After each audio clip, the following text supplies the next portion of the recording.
Salam Kamir, kekaguman ilahi mengarah pada iman dan rahmat.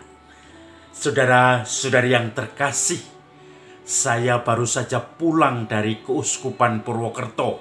Sekarang saya di kamar saya di Paroki Pemalang, di mana saya ditugaskan. Saya mengikuti sinode dan sebagai panitia sinode keuskupan. Dan di situ saya lembur-lembur karena harus membuat video kilas balik yang paginya harus disetel untuk dilihat semua peserta. Saudara-saudari yang terkasih, karena lembur dan juga karena hari terakhir itu saya dikabari ada teman yang meninggal, jam setengah 12 malam saya harus ikut doa bersama dengan semua teman-teman mendoakan yang meninggal karena COVID, dan paginya sekali lagi masih ada misa untuk requiem, dan masih ada beberapa orang lain korban COVID yang meninggal. Dan ini sungguh-sungguh saya merasa terenyuh, menangis dengan keluarga-keluarga yang adalah sahabat saya yang kemudian ditinggalkan orang yang mereka cintai. Ada yang anaknya dipanggil Tuhan, ada yang suaminya, ada yang papanya, dan ini membuat saya merasa terenyuh. COVID sudah menyerang di mana-mana, dan ini saudara-saudari yang terkasih, kita harus selalu protokol kesehatan diterapkan dengan masker, hand sanitizer, cuci tangan, dan juga jaga jarak. Itu menjadi hal yang penting. Maka saudara-saudari yang terkasih, rangkaian acara saya yang lumayan penuh membuat saya ngantuk, capek. Kemudian ketika saya pulang di paroki saya di mana saya ditugaskan di Pemalang, saya langsung tidur dan kemudian berjam-jam tidak bangun-bangun. Saya pulang kemarin sekitar jam 4 sore. Kemudian saya tidur jam 11 malam saya bangun. Saya mikir sana sini, saya lupa bahwa saya belum membuat kamir untuk pagi ini, yaitu edisi ini. Maka cari ide sampai malam, sampai jam 1, saya belum menemukan. Kemudian saya mulai dengan fresh care. Saya coba di hidung saya, di mata saya coba di atas bibir saya, di mulut saya jangan, itu bahaya. Kemudian membuat mata saya menjadi pedes, menjadi panas, membuat hidung saya ini merangsang untuk melek. Tetapi apa yang terjadi? Ide-ide tetap tidak muncul. Saya tidak bisa melihat bagaimana Tuhan memberikan inspirasi bagi saya untuk membuat kamir kali ini. Saya merasa sampai mata saya terpejam-pejam karena fresh care, tetapi tidak ada ide juga. Saudara-saudari yang terkasih, apa sih Injilnya? Injilnya itu bicara tentang Yesus yang pulang kampung dengan murid-muridnya. Dan ketika di kampung, Yesus masuk rumah ibadat dan mengajar di situ. Banyak orang takjub, banyak orang merasakan bahwa ajarannya menarik, penuh kuasa. Tetapi apa yang terjadi?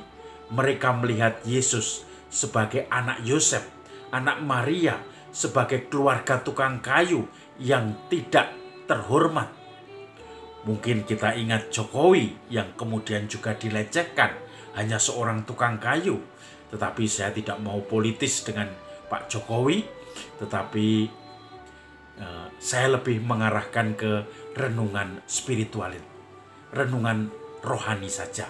Maka saudara-saudari yang terkasih, dengan begitu Yesus mengatakan seorang nabi tidak diterima di asalnya sendiri, di keluarganya sendiri, karena mereka memandang rendah nabi itu. Mereka tidak melihat nabi sebagai nabi utusan Allah, tetapi melihatnya sebagai orang biasa, tetangganya, adiknya, kakaknya, iparnya, omnya, sepupunya, sehingga semuanya tidak bisa melihat suatu rahmat yang selalu ditunjukkan karena membawa perutusan dari Tuhan sendiri. Maka saudara-saudari yang terkasih, Orang di sekitar Yesus tertutup mata batinnya, tertutup telinga batinnya, tertutup hatinya. Karena apa? Yesus yang ya seperti itu.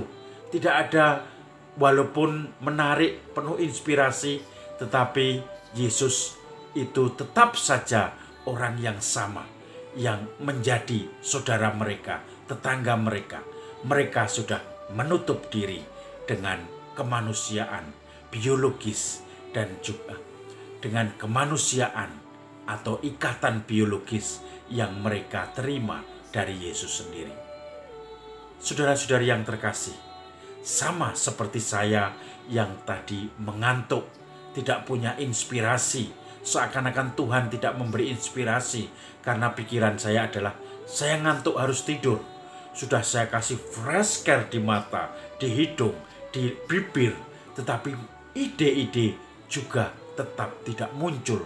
Walaupun tidak ngantuk tetapi kepedesan semua, tetapi ide-ide tetap tidak muncul. Dan seakan-akan yang ada dalam diri saya adalah tidur, cepat tidur, cepat tidur. Seakan-akan yang ada dalam diri orang-orang tetangga Yesus adalah ini hanya orang biasa, tetangga saya, dan seterusnya. Maka saudara-saudari yang terkasih, mari kita coba membuka mata hati kita, telinga hati kita, batin kita, supaya kita menemukan kehendak Tuhan yang selalu mengajak kita untuk semakin sempurna, untuk semakin berkembang lewat orang-orang di sekitar kita. Kadang-kadang orang itu mungkin tidak punya pengaruh apapun dalam masyarakat. Kadang orang itu mungkin seorang justru malah pengemis, orang yang justru butuh pertolongan dari kita. Tetapi di situ Tuhan memakai kita untuk mengetuk hati kita, untuk mendapat inspirasi supaya kita selalu berkembang. Ongoing formation, berkembang untuk sampai sempurna seperti Bapa sempurna adanya. Salam Kamir, kekaguman ilahi mengarah pada iman dan rahmat